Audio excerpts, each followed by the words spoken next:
దేశంలో గ్యాంగ్స్టర్ల ఆగడాలకు అడ్డు అదుపు లేకుండా పోతోంది. డబ్బు కోసం ప్రముఖులను బెదిరించడం, ఒకవేళ వారు అడిగినంత డబ్బు ఇవ్వకపోతే వారిని హత్య చేయడం వంటివి గ్యాంగ్స్టర్లకు నిత్యకృత్యంగా మారాయి.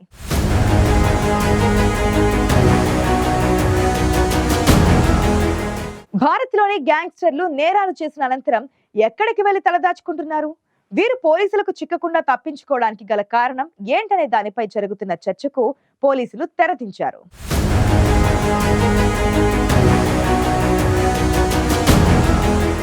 దేశంలో గ్యాంగ్స్టర్ల ఆగడాలకు అడ్డోదుపు లేకుండా పోతోంది. దేశంలోని ప్రముఖులను లక్ష్యంగా చేసుకుంటున్న గ్యాంగ్స్టర్లు డబ్బు కోసం వారిని బెదిరించడం, హత్యలకు పాల్పడడం ఇటీవలి కాలంలో మరింత ఎక్కువైంది. ఎన్సీపీ నేత మాజీ మంత్రి బాబా సిద్దికీ హత్య అనంతరం లారెన్స్ బిష్నోయ్ గ్యాంగ్ గురించి దేశవ్యాప్తంగా చర్చ జరుగుతోంది. లారెన్స్ గ్యాంగ్ హిట్ లిస్టులో బాబా సిద్దికీ కుమారుడు జీషాన్, ప్రముఖ నటుడు సల్మాన్ ఖాన్ సహా పలువురున్నారు. మరోవైపు బాబా సిద్దికీ హత్య కేసులో పట్టుబడ్డ నిందితులు లారెన్స్ సోదరుడు అన్మోల్ బిష్నోయ్ ఆదేశాల ప్రకారమే సిద్దికీని హత్య చేసినట్లు పోలీసుల విచారణలో వెల్లడించడంతో అతని కోసం గాలించారు. ఇటీవలే అన్మోల్ బిష్నోయ్ను అమెరికా FBI అరెస్టు చేసింది. దీంతో భారత్లోని గ్యాంగ్స్టర్లు ఇక్కడ బెదిరింపులు, హత్యలకు పాల్పడుతూ ఇతర దేశాల్లో తలదాచుకుంటున్నట్లు అనుమానాలు వ్యక్తమయ్యాయి.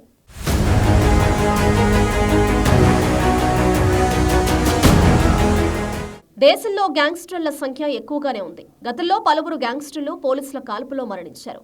యూపీలో పేరు మోసిన గ్యాంగ్స్టర్లను యోగి సర్కార్ టార్గెట్ చేసింది. అందులో పలువురు గ్యాంగ్స్టర్లు పోలీసుల ఎన్కౌంటర్లలో హతమయ్యారు. అనతి కాలంలోనే ఉత్తరప్రదేశ్లోని యోగి సర్కార్ గ్యాంగ్స్టర్లపై ఉక్కుపాదం మోపింది.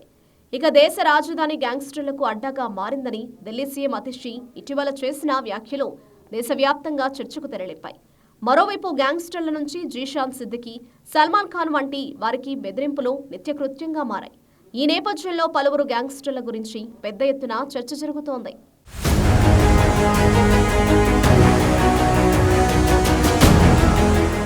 దేశంలోని ప్రముఖ వ్యక్తులను లక్ష్యంగా చేసుకుని బెదిరింపులు, హత్యలకు పాల్పడుతున్న గ్యాంగ్స్టర్లు ఎక్కడ తలదాచుకుంటున్నారనే చర్చ నేపథ్యంలో పోలీసులు సంచలన విషయాన్ని బయటపెట్టారు. దేశంలోని పలువురు కీలక గ్యాంగ్స్టర్లు అక్రమ మార్గాల ద్వారా అమెరికాకు వెళ్లి అక్కడ తలదాచుకుంటున్నట్లు పోలీసులు వెల్లడించారు. ఢిల్లీ ఎయిర్పోర్ట్లో గోగి గ్యాంగ్కు చెందిన హర్ష్ అలియాస్ చింటూ అనే షార్ప్ షూటర్ను పోలీసులు అరెస్టు చేశారు. అనంతరం హర్ష్ను విచారించగా సంచలన విషయాలు వెలుగు చూశాయి. దేశంలోని కీలక గ్యాంగ్స్టర్లు తప్పుడు పాస్పోర్ట్లతో అక్రమ మార్గాల ద్వారా అమెరికాకు చేరుకుని అక్కడ తలదాచుకుంటున్నారని పోలీసుల విచారణలో తేలింది.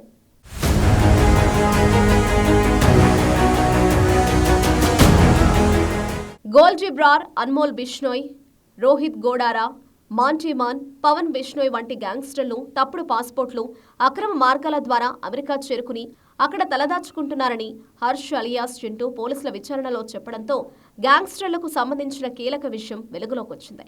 భారత్లో మరో తప్పుడు పాస్పోర్టు పుట్టించేందుకు తిరిగి రాగా హర్ష్ను పోలీసులు అరెస్టు చేశారు.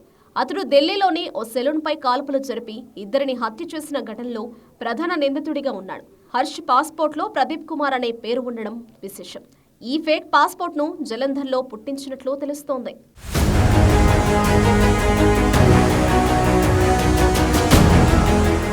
జూన్ 9న తొలుత షార్జాకు వెళ్లి అక్కడి నుంచి అజర్బైజాన్ చేరుకుని కొన్ని నెలల పాటు హర్ష్ అక్కడే ఉన్నాడు.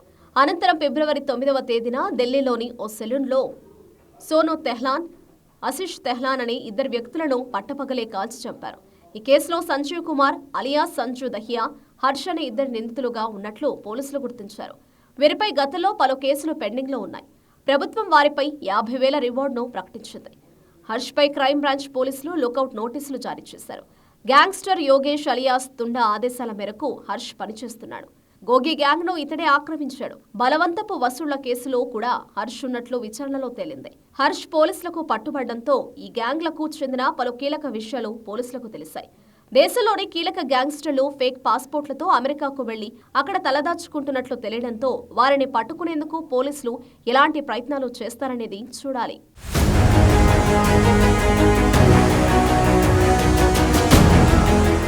దేశంలో నేరాలకు పాల్పడి విదేశాలకు వెళ్లి తప్పించుకుంటున్న గ్యాంగ్స్టర్ల ఆగడాలకు చెక్ పెట్టాల్సిన అవసరం ఉంది. పలువురు గ్యాంగ్స్టర్లు అమెరికాలో తలదాచుకుంటున్నట్లు పోలీసుల విచారణలో తేలడంతో వారిని పట్టుకొని భారత్కు రప్పించడం ఇప్పట్లో సాధ్యమయ్యే పనేనా అనే చర్చ జరుగుతోంది.